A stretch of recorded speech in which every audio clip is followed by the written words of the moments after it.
Welcome back to the Deep Dive. I'm your host, and with me today is our resident business analyst. Hey everyone, really excited to be here. We have a really fascinating set of sources today. We really do. I was actually looking around the coffee shop this morning, and it hit me. Everyone sitting there has the exact same iPhone. Everyone is scrolling the same apps. They all have access to the exact same infinite library of human knowledge. Right, it's completely democratized. Exactly. The technological playing field is basically flat. So here's the question that just keeps me up at night. If we all have the exact same tools, why is there such a massive gap in results? Why is one person scaling a business to 8 figures and taking long vacations while the person right next to them in the same industry with the same market is just burned out broke and eating cold spaghetti over the sink at 9 p.m.? Yeah, that is what our author today calls the crisis of clarity. And honestly, most people think the answer is just hustle, just work harder, grind more. But we know that's a lie, or at least it's a recipe for a massive heart attack. So today, to help us solve this for you, we are diving into a really interesting stack of documents. We are looking at the new book, Leverage Your X Factor by Wendy Forsythe.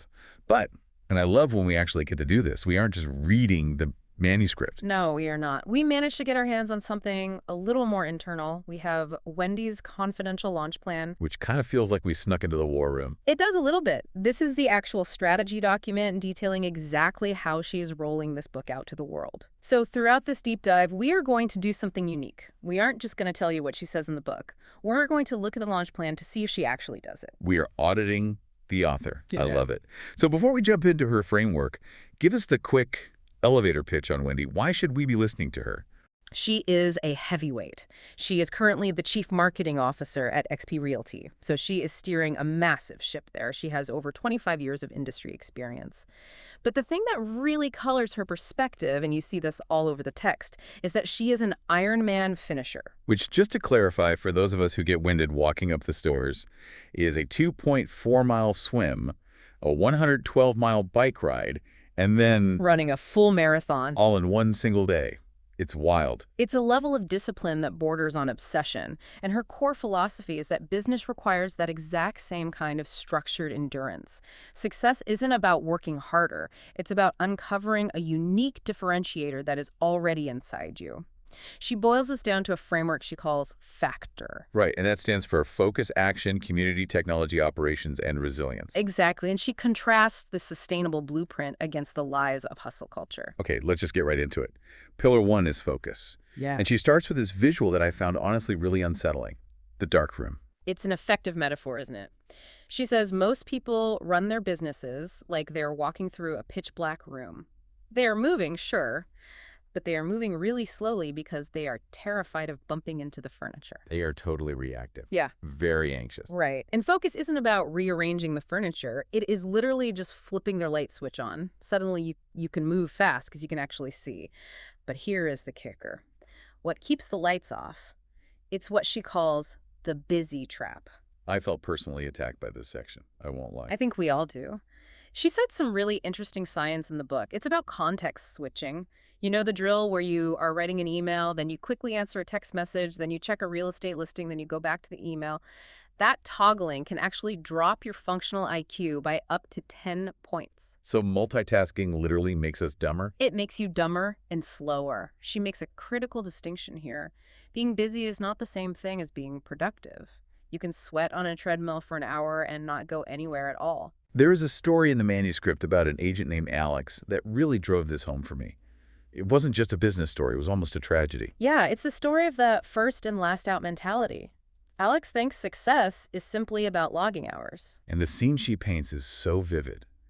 Alex gets home at 8:45 p.m. Her kids are already asleep. The house is completely quiet, and she walks into the kitchen and sees a plate of cold spaghetti covered in foil sitting on the counter. It is heartbreaking. It is. It's that moment where you realize, I am working my tail off and this cold dinner is my big reward. And that is the pivot point for her. Alex realizes she is essentially the lowest paid employee in her own business.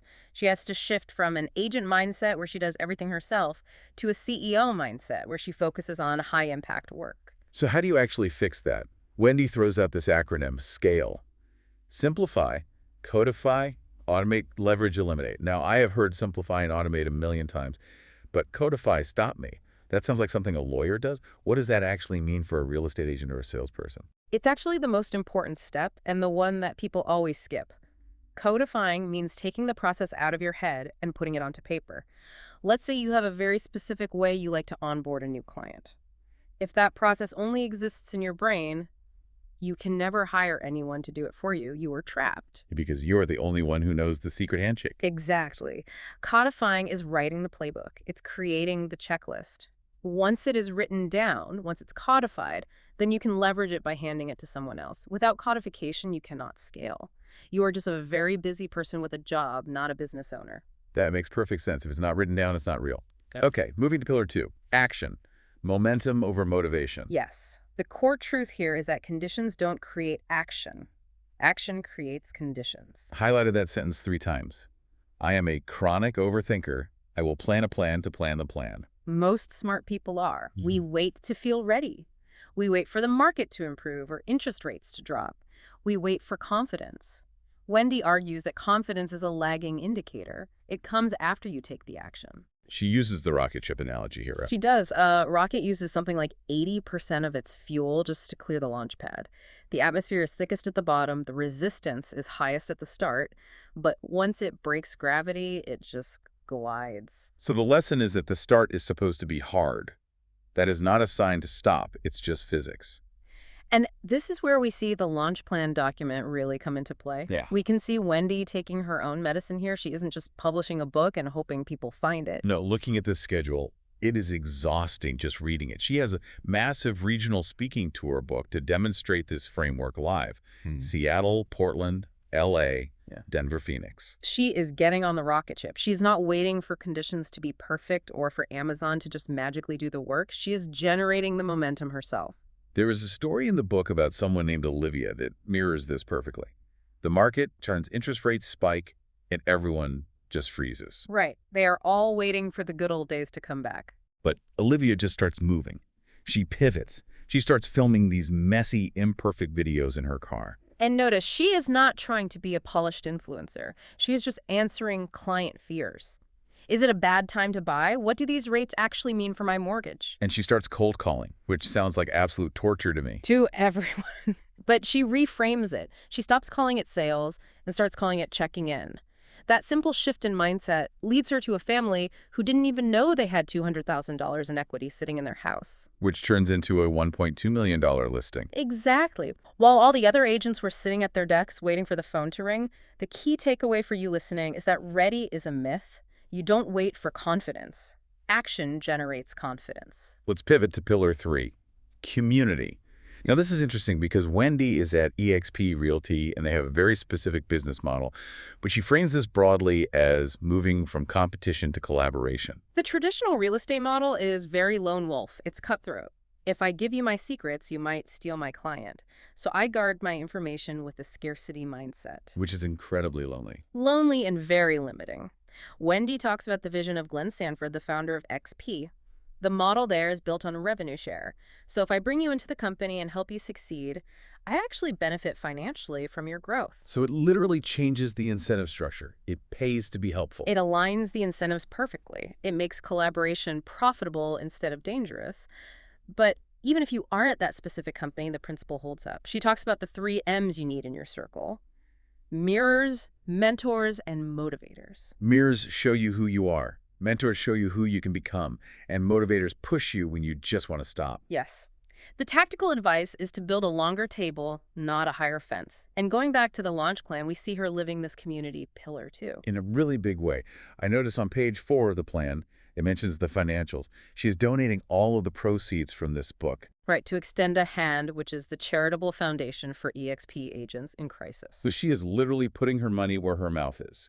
It proves the abundance mindset isn't just a talking point for her. She is using this creative project to feed the ecosystem. All right, let's look at pillar 4. Technology. This is the human advantage. And we have to talk about the elephant in the room, AI. Is the robot coming for our jobs? Wendy's take is actually pretty nuanced. She warns about what she calls the cookie cutter effect. If everyone uses the exact same AI prompt to write their property descriptions, we end up in this sea of beige where every agent sounds identical. Oh, I've seen this. Welcome to this stunning chef's kitchen featuring state-of-the-art appliances. Sounds like a robotic brochure. That is the perfect example of AI-generated content. You let the robot do the thinking. Wendy pushes instead for AI-enhanced content. What is the real distinction there in practice? Okay, imagine you walk into a house. The human agent noticed that the morning light hits the butcher block perfectly, and there is a specific sensory detail to the space. AI cannot know that. Right, a robot doesn't have eyes or a soul. Precisely. So AI-generated is telling the computer to write a description for a 3-bedroom house. It lists features robotically. AI enhanced is saying, I have a 3-bedroom house, and the selling point is the morning light on the butcher block. Now weave that sensory detail into a compelling story. I see. The rule is that AI should be a thought partner or a data analyst. It prepares the data, but you, the human, provide the interpretation. If you outsource the soul of your business to AI, you just disappear into the sea of beige. Exactly. Pillar 5 is operations, turning chaos into clarity. This is where we get back to that athlete mindset. She brings up her running coach here. He told her that elite runners never train on year-long plans. The human mind just can't process a goal that is 12 months away. It's too abstract. Markets change too fast for annual planning anyway, so she advocates for the 90-day cycle, training in blocks. Why 90 days specifically? It creates optimal challenge. A 90-day sprint is long enough to make real significant progress, but it's short enough that you feel a sense of agency every single morning. And the second part of this operations pillar is the necessity of reviews, the weekly review on Sunday night, and the quarterly business review, or QBR. It keeps you on track. Yeah. But there is a darker side to operations that she talks about. Strategic courage. The willingness to pivot. There's a story here that stopped me cold. She talks about a leader who had to part ways with an operations manager who had been with them for 13 years. Yeah, that is not just an employee. That is someone who knows your family. And the person hadn't done anything wrong. They didn't steal money or anything. No, and that makes it so much harder. The business had just outgrown the role. The company needed a different skill set to get to the next level. Man, that is a brutal CEO decision. It is hard, but Wendy's point is that being a leader means making decisions to protect the business entity, even when it is personally difficult. If you keep someone in a role they can't handle, the whole ship suffers. That is the hardest part of scaling. Realizing the team that got you here might not be the team to get you there. Finally, we have pillar 6, resilience, staying in the race. Now I have to push back a little here. Wendy is an Ironman. She does 140.6 miles. She wakes up at 4:30 a.m. Is this really relatable for a normal professional trying to scale a business? It is a totally fair question. If the advice was everyone needs to run a triathlon, I would agree with you. But her definition of resilience isn't just bouncing back or suffering, it is a strategy for longevity. She uses her physical training as a direct translation to business stamina. How so? She talks about metabolizing stress.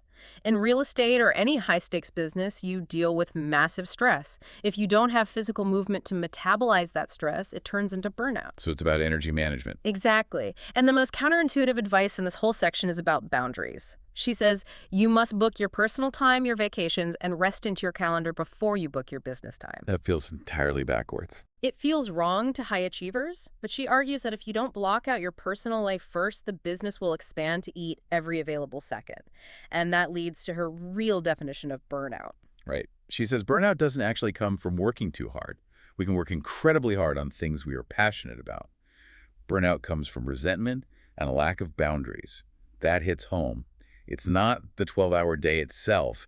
It's the fact that the 12-hour day made you miss your life and you resent the work for it. Once resentment sets in, you are done. So we have the full framework: focus, action, community, technology, operations, and resilience.